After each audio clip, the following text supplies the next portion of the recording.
today, it's going to be a conversation between Keiji and also Professor David Rayson, who is sitting right over there. So can I just briefly introduce two of them?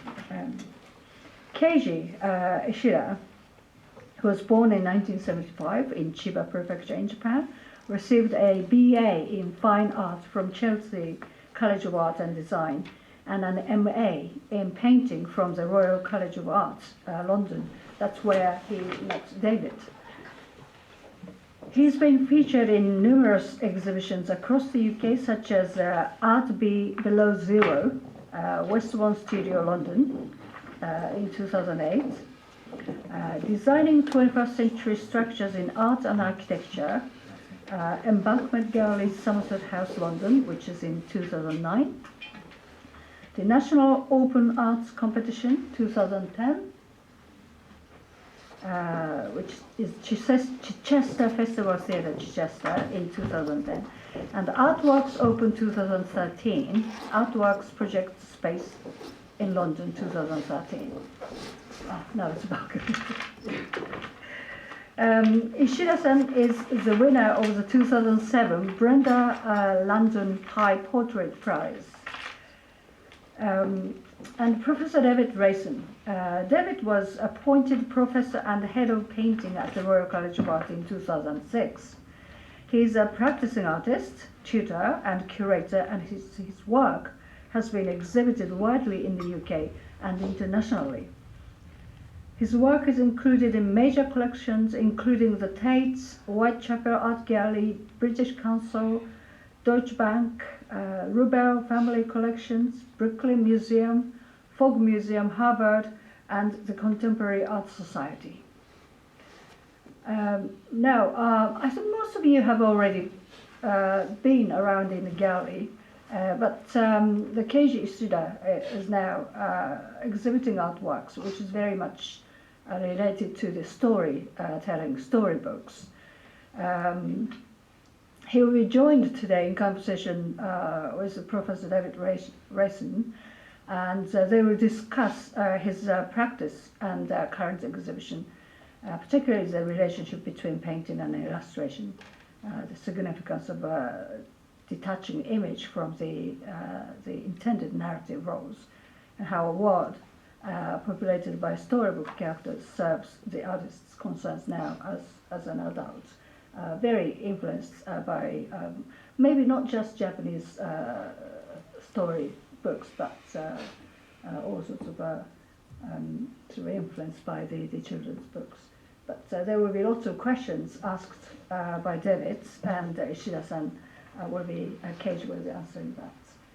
So the conversation will be about 40 minutes, and after that we will open the floor to the questions from you. So can I hand it over to you, David? Thank you. And then here's a microphone, so you don't have to worry about it. It will be just. Okay. Hello everyone. Thanks very long for coming along tonight. That's a good start, isn't it? No, thank you for coming along tonight. It's a bit damp and dark, and it's good to see you here. I met Keiji when he was doing his 2-year MA in London, and then we did a study trip to Berlin, where I was lucky enough to catch up with you again briefly. I took this opportunity to be in conversation with Keiji because Keiji's quite quiet, and his work's quite quiet. So this is another chance, after 2 years of not quite catching him, and get him to talk a bit more. And so, like the introduction says, we're going to be going through Keiji's work, his influences, but also dwelling upon that realm of the status of painting and how we regard that in relation to something that's much more explicit and popular, like illustration, and how these kind of childhood or nostalgic references serve an adult painter now, and just try to unpick that a little bit. So if we start off with your first image, yeah, and then I can ask you some questions, okay? Okay. Now I'd like you to launch straight off and talk a little bit more about why you've selected this. Okay. In any way you can. Yeah. It's scary to speak in English in the public, but Yeah. You are next to me, so it's okay. Go ahead. I have no worry today. Well, So this just is like- John Singer Sargent. It's my hero. He make a beautiful portrait. You can see one of his painting at Tate Britain. I started painting almost when I was 30 years old. So then I just thought if I could paint people, maybe I can paint everything. So that's why I follow the portrait, and then he's just my best. And then I always think how he could make maybe not only details like this boldness of the brush marks in the composition and contrast of the color. So while I'm doing portrait, it's okay. But if I step out from doing portrait, I always confuse how I make the background. So that's my question and problem when I started painting in the beginning. You've just talked about these very formally, Yeah. about how they're made. Mm-hmm. Is there anything else in terms of the narrative or what's being depicted that you also align to or find interesting? In the figures themselves, the actual content of the painting. You've talked about the brushstrokes and the dexterity of how Singer Sargent painted, but is there anything else that... I think if the human face expression is very mute, it's more... I'm interested in the... I don't know if that's how to say. It's difficult to conclude what kind of expression in the face, so that's what I like, and then that's what I follow as a narrative, I think. What does that enable you to do? I mean, I totally get that. They're looking quite starkly back at us, aren't they? They're not giving much away. So what does that enable you to do as an artist, do you think? So it's a bit difficult to me, so Okay. Think of what's the another way of question? saying Yeah. it. I mean, here there's not much narrative given away, is there? Yeah. We don't know why they're there, what they're thinking really. Does that hinder you as an artist, or does that give you something? That muteness, if you like. Yeah. Not in his painting, but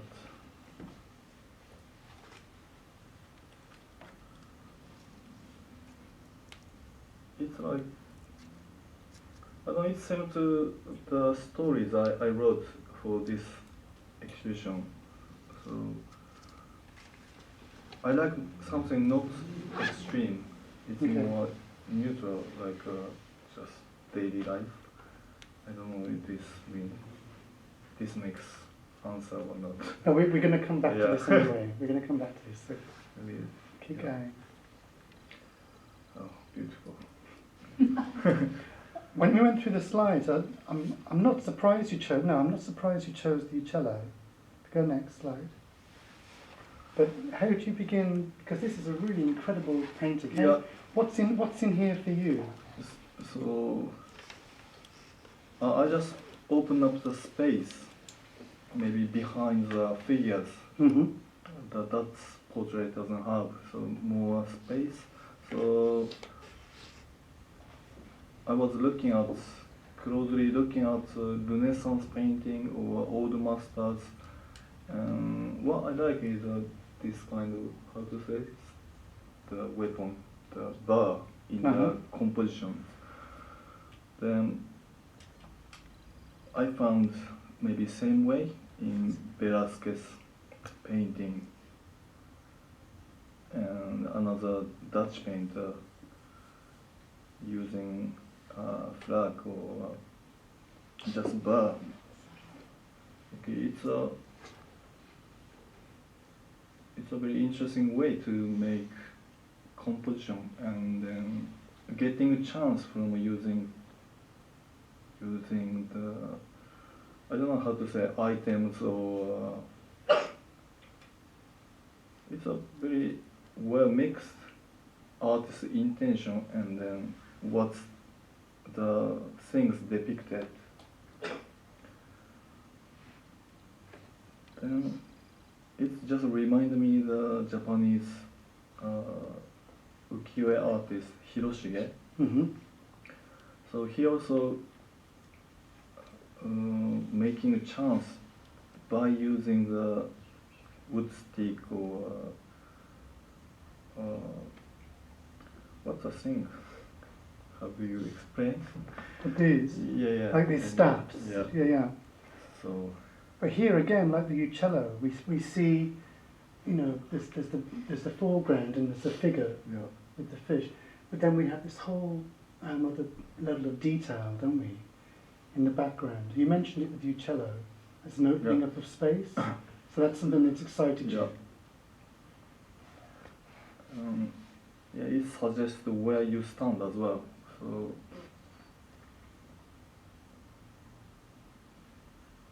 maybe sometimes I don't have something to paint but I have something to use this kind of system or technical matters. So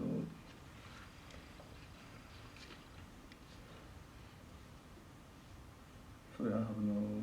It's okay. Keep going through. Yeah, and this is another Japanese image, and if I compare to Sargent's beautiful portrait, he always painted hand as much as beautiful. But this is very Asian way, different expression to use hand and foot. So I found a possibility to make something different in different ways. How important is it that, you know, in terms of the whole sort of Western tradition of oil painting, which we recognise, then in this Eastern tradition, you know, the scroll, the tipped-up perspective. How do you reconcile that as an artist that's, you know, trained in London, then Berlin, then Frankfurt, and also but having this Japanese ancestry? How do you balance those things or feed off those things as an artist now? I think I started studying here, Western. So I just followed the Western way, and then people asked me, why you paint Western figure? You're Japanese. But I didn't know this, just I focus on what I'm working. And then maybe I have maybe now spare mind to look back how Japanese painting painted, or just focus on what's the difference between West East things. So it's more. It's very interesting to look back the images from Japan. How do you think that alters our viewing? Because, you know, with your show now, you have the paintings, for the most part, do swing between being quite identifiable as being Eastern. Mm-hmm. Not all of them, but some of them. But then we have your little stories. Yeah. With the very graphic line drawings and the writing, which suddenly takes us straight back to that kind of Japanese Eastern source. What kind of impact do you think that has on the viewer? Is it important that we know where you're from in terms of how we look at the work? For me, maybe I grew up in Japan, and a lot of TV animation or fashion or many things are already westernized. So the figure in animation, which I watched in my childhood, always mixed with West and East. Mm-hmm. So I actually didn't care about how much Eastern or how much Western. Okay. It's also, your references do also, which we'll see some more of in a minute, your book references often are sometimes Japanese, sometimes they're Yeah. American, sometimes they're English. Yeah. You sort of swing between Yeah. them. But carry on through the slides, because your slide choice is really interesting. So this is more, yeah, this is very fun, very funny for me. I don't study the context. I always just look at the images, and then this is just about washing feet, or and then everyone doing same activity, and with a nice one-point perspective. Uh-huh. So I would wish if I could make my image like this, not necessarily to telling a story, just doing something, but you have no idea what you watching. It's a shame we can't zoom in, because this is and the image is quite big there. Yeah. But these isolated events are quite comical. Yeah.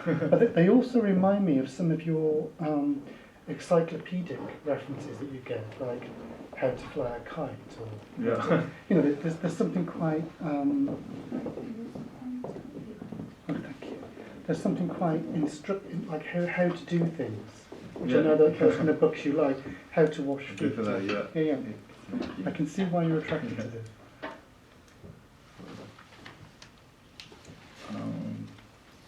This is Sheridan's still image. Mm-hmm. I always think what is narrative and then what is not narrative. In this painting, I still think about that kind of question. For me, it's possible to be narrative. Stay there for a minute. What do you mean by that? That last comment. Say Like, that again. What did you say? People categorize this painting like a still life. Uh-huh. So just I questioned why it's categorized still life, and So you mean for you in terms of still life, but you still manage to find narrative? yeah. Okay. So, Can we stay here for a bit? Because it's almost the way you're talking about the Singer Sargent painting of the two children on the bed. I mean, this is, again, it's a flat surface, yeah. and they're mute, Mm. presumably because they're dead. So again, there's something that you're attracted to in terms of you finding narrative, and actually something that's quite still or mute. Would you say that? If it's still, maybe stillness has a benefit to not conclude something before and then after. So it's just moment. Mm-hmm. You can imagine, and then you can use this as a start point to imagine your stories or something, or what's behind. So maybe it's easier to show the more contemporaneous images. Okay. And show. So this is a more contemporary artist, Mikhail Boremans. I think he created a lot of strange stillness images. Maybe figure in the painting doesn't do anything special. Maybe possible to see somewhere, but still situation and facial expression is very neutral, Mm-hmm. and you can go anywhere. So I like this kind of a question. You can't answer to it.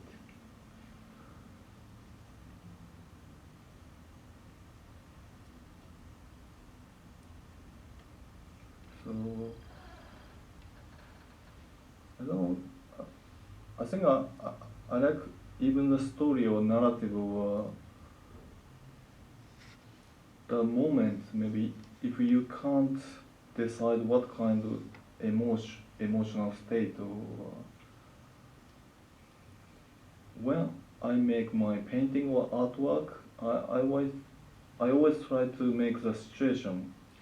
Maybe you encounter to something, and you can't say, what's this? Hmm. So, When I look at this, I think of a painting you have downstairs, a large painting, and it's a boy over a bath, and there's a bird in the bath. And again, there's something happening, that interchange between people and animal, but you don't know what it is. We're not given all the pieces, are we? yeah, I always imagine something. I enjoy my story and then changing. So, When you say changing, does that mean you're taking information out? Or are you veiling or abstracting? How do you change? How do you change the ideas so that there is this almost muteness, where we can see something happening, yeah. but we don't know exactly what it is that's going on? How do you change an image? What are you doing? When I work, maybe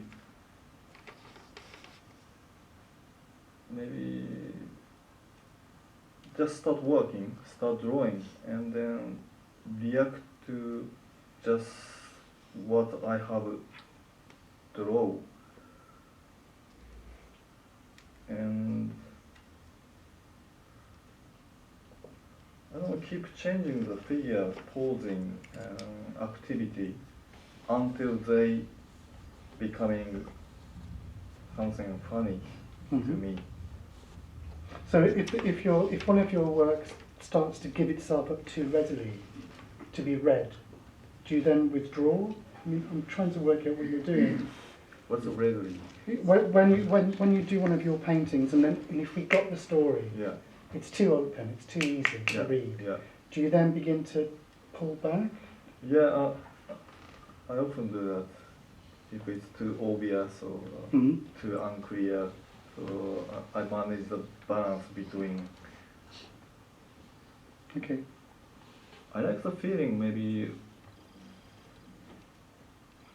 in Japan, I lived a lot of several places. I went to 4 different elementary schools, so I always moved to somewhere I'm not familiar with. So, and then go out with bicycle and then just see the town or see the just around the home. I like the feeling. A little bit lonely, but you always exciting with seeing something. So if I making story, I always find the essence or feeling. So that's how I judge maybe by myself. So let me go maybe another images. This is a Japanese maybe still life, I can say. I also like image, just did something. So like a encyclopedia. It's still enjoyable and beautiful.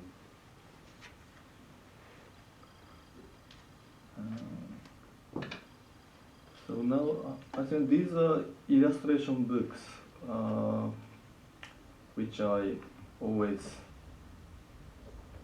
enjoy and bought, collecting. I'm crazy about collecting illustration books, so without choosing any genre. So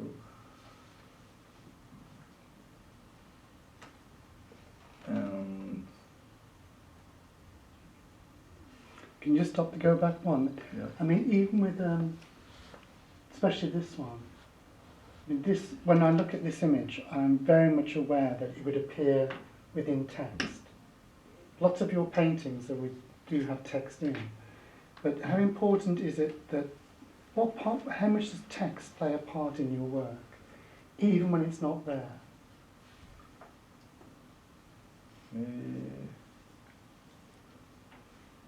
When I collect illustration books, I don't read any context, just seeing images.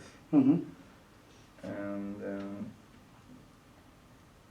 you talk about the text in my paintings. So, Even if this writing wasn't there, yeah. we would know as audience that this is textual. There's a text that supports this Yeah, image. yeah.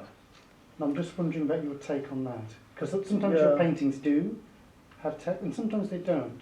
But there's still text around your paintings, even when it's not there. I think you are aware I'm not good at language, so I'm lazy to read through foreign languages. So I don't read anything. Then I can enjoy more about this image. If I read text, maybe you get the answer. Well, what's the situation? So then I want to share that kind of feeling. I want to provide my experience to a viewer. So that's my intention.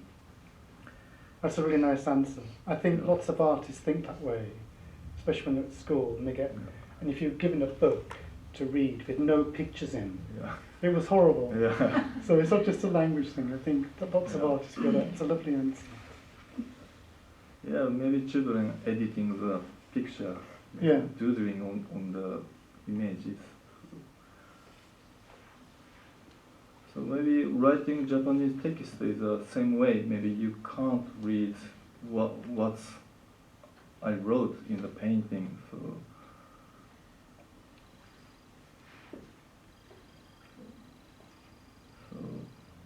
this is a German artist, Neo Rauch. It's more complex of activity or fragmentation. It's amazing how this follows on from the Tintoretto painting as well, isn't it? So it's very remind me Tintoretto. So essence is same, I think. So this is from a storybook. Always image jumping to the scene to another scene.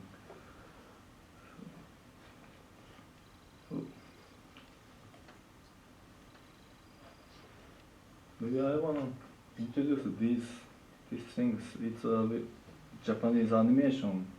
I still enjoy watching.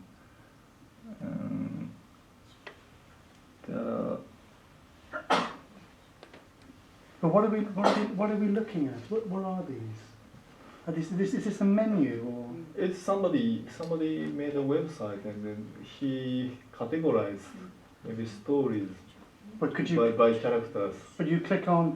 Would you click on? Are these individual stories? Or? Yeah. Okay. There are more than 1,000 stories. Okay. And then we have not only one god, lots of gods. So,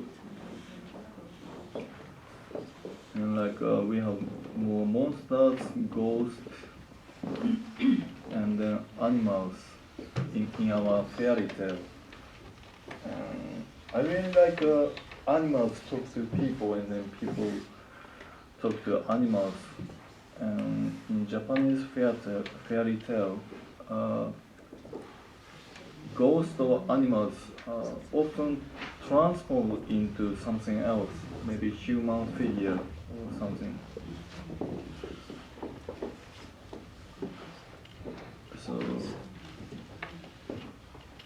for that tendency, maybe you can see in another animation culture in Japan, like these mechanical things transform into something else.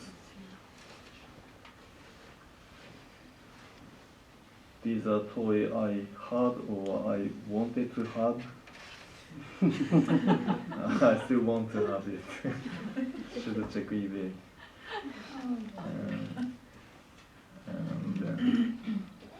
These are heroes, superheroes from Japan. This is still continues. But again, maybe a lot of things always transform or change into something else. So that's how I'm familiar with transforming. So And that's why I want to use that kind of things in my work. It also goes some way to explain the way you paint. So because your people also become candy coloured. Yeah. They become animations of people. Yeah. So when they're talking to animals, they can, because they're almost made from the same Yeah. stuff, aren't they? Which goes some way to explain your painted language, where these things can happen. Mm. Okay, that's interesting. And what are we looking at here, Keiji? This is just my collection from my flat. So you live with these things? Yeah. I really like animals in the story, and then I put animals everywhere in my room. So would some of these feature in your paintings? Do you use them as models that you put in your paintings or not? No, just they encouraged me. Uh-huh. No specific purpose, just. Okay.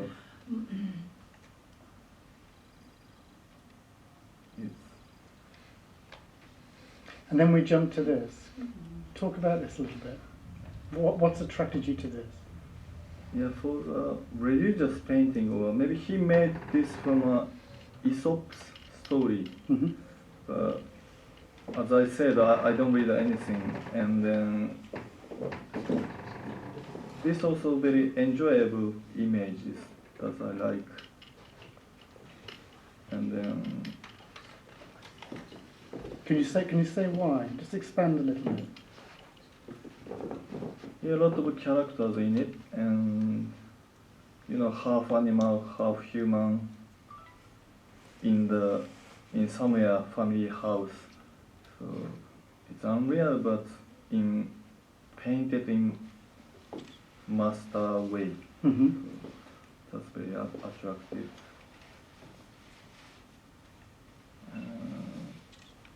This is my room and my studio. These books are my books, which I collected. So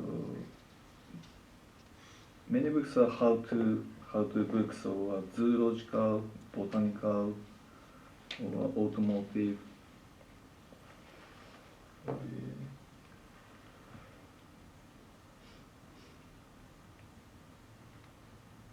And just you can see the function.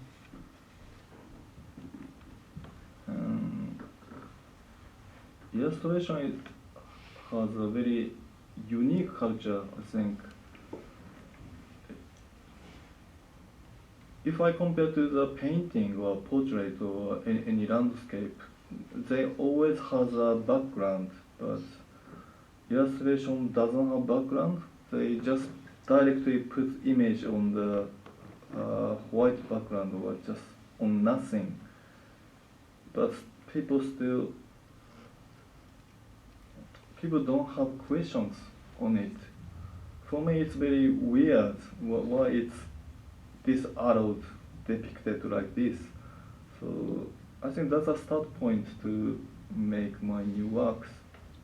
It's very free from the rule used in painting. Mm. So I just envy, and then why not using this way? And maybe one joy of doing art is you don't know where to start, how to start. So I just try to make a drawing on the white background.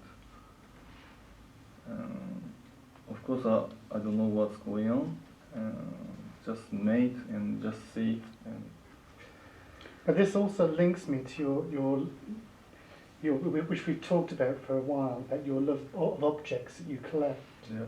So when you see a small train like this, Yeah. It's not on the track, it's not in a landscape, it's still an object. The object is a train, and I know you've collected for years, and I think you might have some images of all these things that you collect that are just a freestanding object, which, like your things around your flat, sit there, but somehow they do inform the way you make your paintings out of these fragments, these objects. Do you have an image of some of your objects? Here. Yeah. These are objects I collected, and then yes, some of those I painted, I made. I like finding junk object, maybe which I don't know the function. Mm-hmm. If you stay with this image, when Keiji was at the Royal College, his studio slowly filled up full of all these objects, didn't they? I mean, you go to Brick Lane Market and Wimbledon, and Yeah. well, what struck me about these objects is they're very often a singular colour. It'd be a green thing or a blue thing. Yeah, all things are beautiful. But there was something quite unique. I mean, you seem to be attracted to something that was, Limited color. yeah, it'd be a blue object. Even if we didn't know what it was a nice blue object. Yeah. So maybe going to market is finding what I am obsessed, and maybe first of all I just collected what I want to, and then just look back what's the connection among those things, Mm-hmm. and also maybe if I don't know the things, maybe it's same to the illustration without context. It's maybe same attitude. But here we jumped, don't we? We jumped from a collection of objects to you installing them. I remember you doing this, and these are installed now. What dictated where you put things? Because collecting and stacking is one thing, but I remember you doing the show, and you actually had to choose. How are you thinking here? It's still difficult to establish my way to arrange the object. Mm-hmm.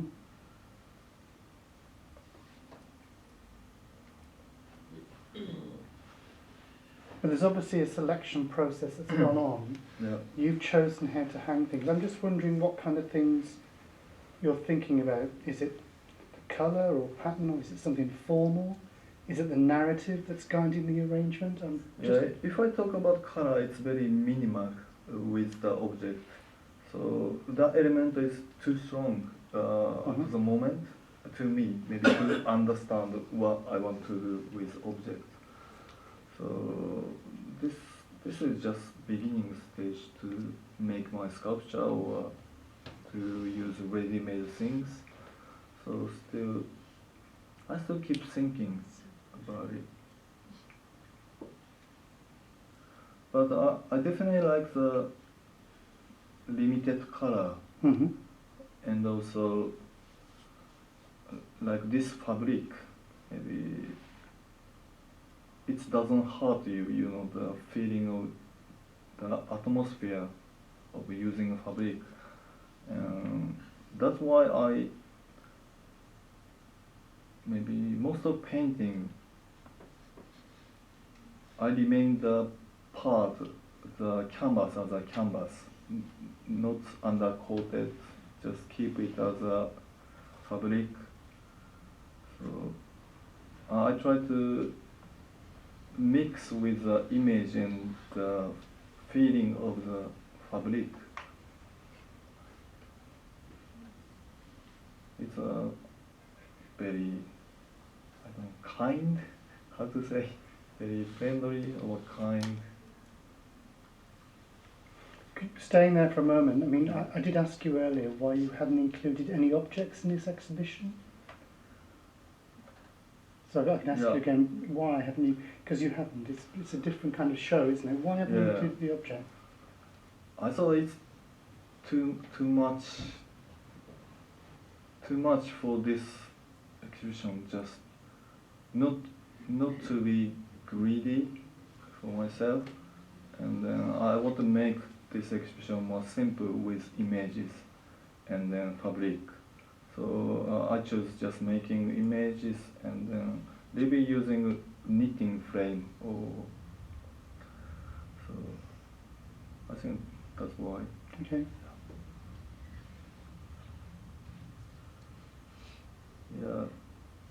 I still think about object and image, how I use, and functional things.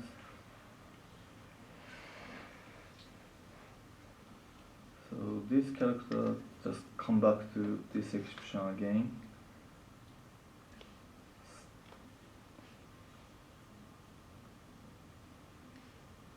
Yeah, these things maybe I took the element of the limited color into my works. It's more beautiful. When I struggled to make painting when I was BA, and I always mix color too much, and then always big dark and then heavy grayish. And if I compare to what I'm collecting, it's very opposite. So I try to less touch and then brighten up the color. Could I ask, please, is that for croquet? Are those croquet balls? I don't know the name. Just They might something. be. They might be. Yeah. Plastic Well, balls. I saw that and I looked you up on the internet and I saw that picture there. And I thought, oh, croquet balls. I wondered if I was right. Yeah, I found. I can find many places. Maybe. Yeah.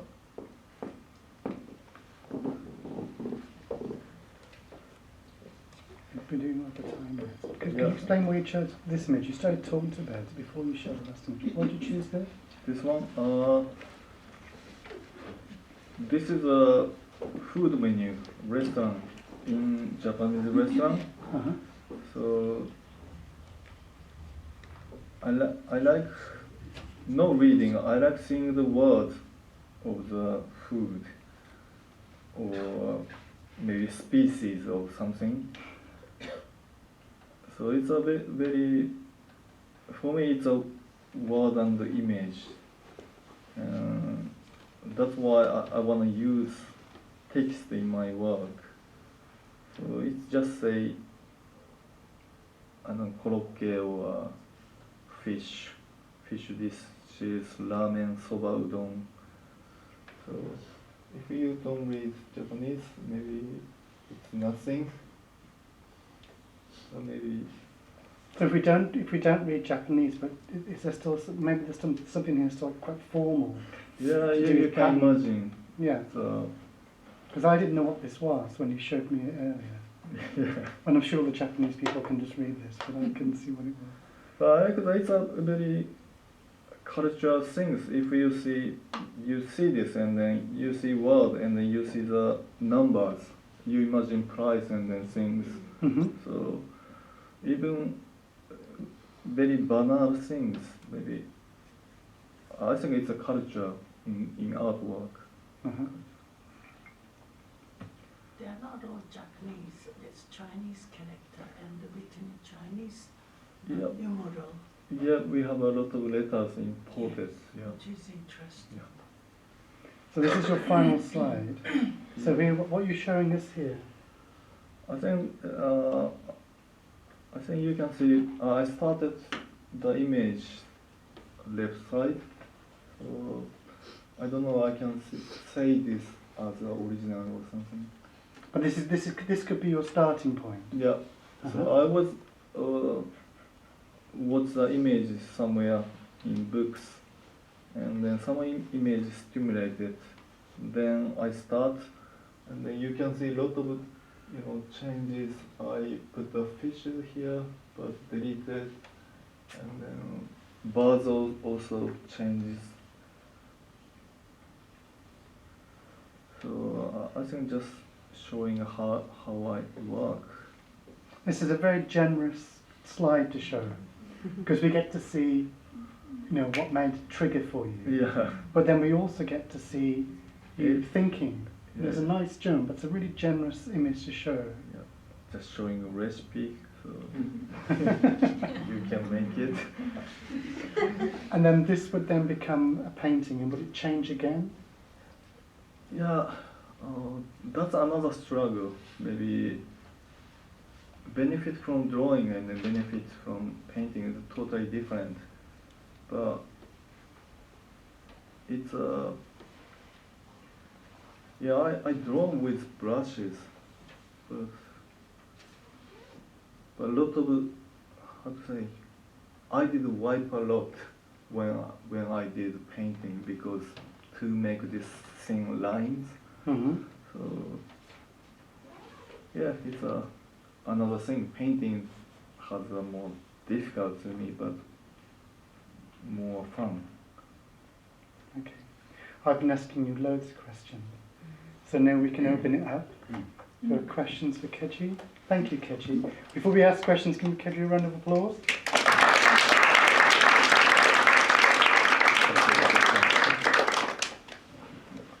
Questions for Keiji? Maybe difficult. Can I just, oh, okay, yes, please. I've got a question. Yeah. My voice is quite loud, I'm sure. Is it? Can everybody hear? Yeah? In a number of the old-fangled pictures that you chose at the beginning, there was a kind of theatrical element, Yeah. especially something like the Uccello. I've always thought that about that picture. It's like a stage set. Yeah.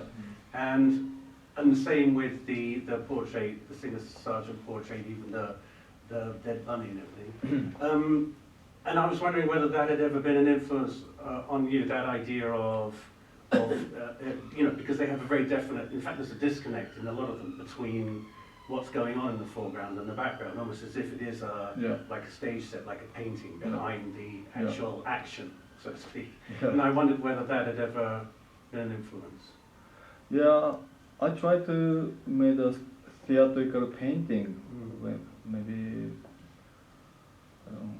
5 or 6 years ago, and then if I push myself too much, maybe I painted unnecessary things on the background or foreground. So that's why maybe I follow this way now. Maybe just avoid painting something unnecessary or Yeah. Because then you might put in too much narrative, and then it might then become much more kind of easily explained. something not honest, you Yes. know, pretend to something else. Yes. Yeah. Okay. More questions? I have actually a question. Hello. I was wondering regarding the colors, because as you were saying, as David was saying, you seem to like the monocolor. So, for example, the work we are seeing here is kind of all in the tones of green. But then there is another one, the one we use for the promotion card, which is kind of eye-catching, and I realize it's because the colors are complementary to each other. So you use the orange for the edamame background, and then a kind of green aquamarine for the rest of the monster and the children. So I was wondering if it's strategic or it's just intuitive process. How do you decide the colors you want to use for the painting, or if you are inspired maybe from the original you take the idea from? I think before I paint,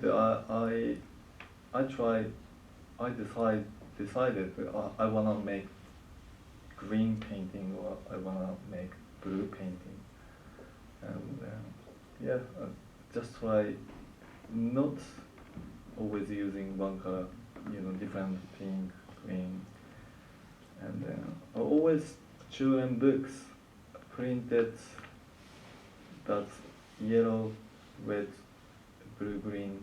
So I also want to make in that way. That's why. Yeah, you're right.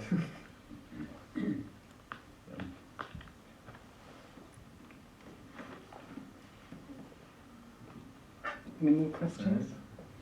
Another question here. Thank you. It seemed to me you're very interested in, well, sorry, I didn't. Thank you for coming. Thank you. Talking to us. You're interested in an anthropomorphic view of things. Yeah. Is that so? Yeah. But you said you don't read anything, but just the other day on the wireless, there was a very interesting program about the anthropomorphic view of things, with a lot about. Do you know George Romanes? Because No. well, he was a professor at Oxford in the 19th century, and he came from Canada, and he's one of the first persons who ever, because he was interested in evolution, one of the first persons who was thinking like I would. All of us, all creatures, all beings on planet Earth, they all come from stardust, so they're very, very similar. You know, insects and other mammals, we've all got a lot in common. He was one of the first people to take that up and argue it through scientifically, and he had a good enough education to do that. So I would think you might like to read him, George Romanes, but also you could, I don't know, can you, do you do well listening to, seems to me you're not the sort of fellow who would listen to the wireless. Like my dear wife, Kuniko, her name, she listens to the wireless, Radio 4 wireless, but she can't understand it very well. Even now, this is for years, she still has great difficulty understanding English people on the radio. But anyway, there was a program on BBC Radio 3.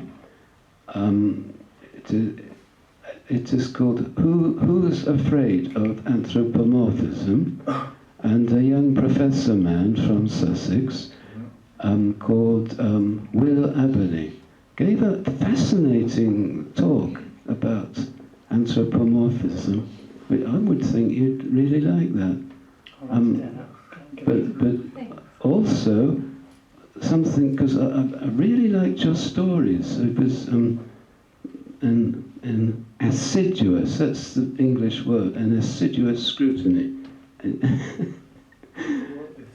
you want to explain it? Assiduous? Assiduous, well, it's a Roman word actually, and because I was put onto this by, years ago I was friends with Miss Kobayashi. Now, Miss Kobayashi was fascinated by the origin of English words, if it was a Greek origin or a Roman, a Latin origin. So that got me very interested too. So assiduous, well, that's a Roman word that we've commandeered for our use from the Latin sedere, or sedeo, I sit, sedere, to sit. But if you look it up in the Oxford Latin Dictionary, there's 2 pages that will give all sorts of examples from Latin literature. So it means a great deal about trying to, to be with.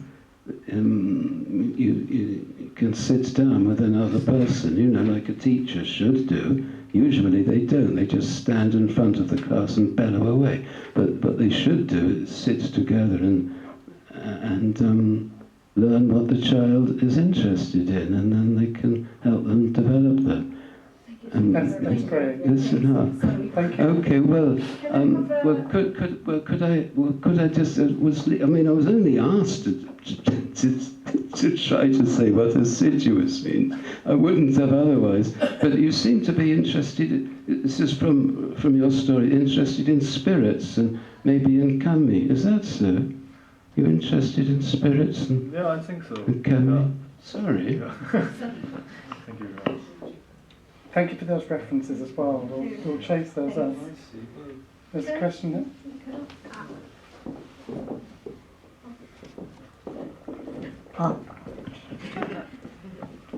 Hello. In your paintings, there's lots of animals appears, and I wonder how you choose them, because it looks very random, but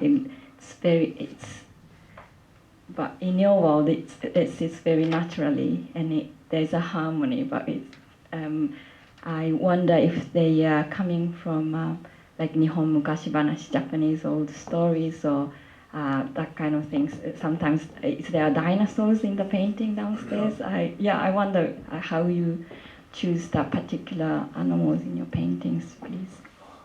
Yeah, I think basically the accumulation of the Japanese fairy tale, I have an image with animals, but also in other hands, in encyclopedia, I saw more species which I never known. Then I just feel I want to use them in my painting. And then dinosaur is something different. Maybe people in scientific, maybe they prove or they believe dinosaur is there. But for me, I treated dinosaur as same to legend creatures. I half believe, I half don't not believe that they are there. So for me, it's same to ghosts or monsters. Yeah, just I have no particular way to choose. Just the feeling of the day, why I want to paint. Thank you. Any questions? Can I ask you a question? Because you said when you pick up those illustrations, especially from those foreign children's books, you basically skip the text parts and then you just choose the pictures. It's slightly like when Japanese people produce T-shirts.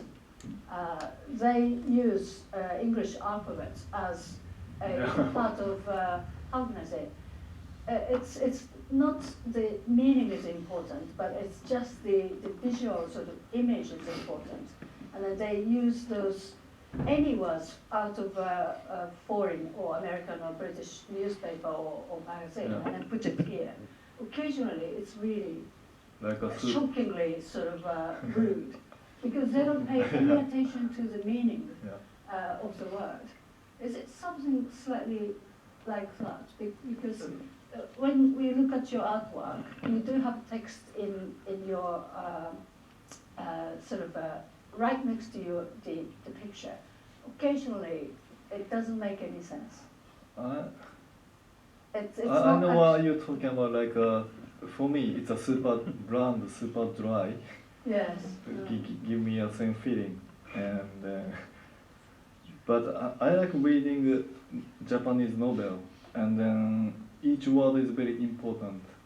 So even the which species I'm very selected the words in my painting. So not play with that kind of game. So also occasionally it looks kind of irrational or it doesn't make any sense. Yeah. It has the meaning for not being, Yeah, it has nonsense, but for me, I control the, I don't know, temperature of the word. That's interesting. Any other questions? I think we might stop there. Yes, I think it's about time. Some good questions, thank you. Just go down. Thank you very much, everybody, for listening, and thank you, Keiji. Thank you.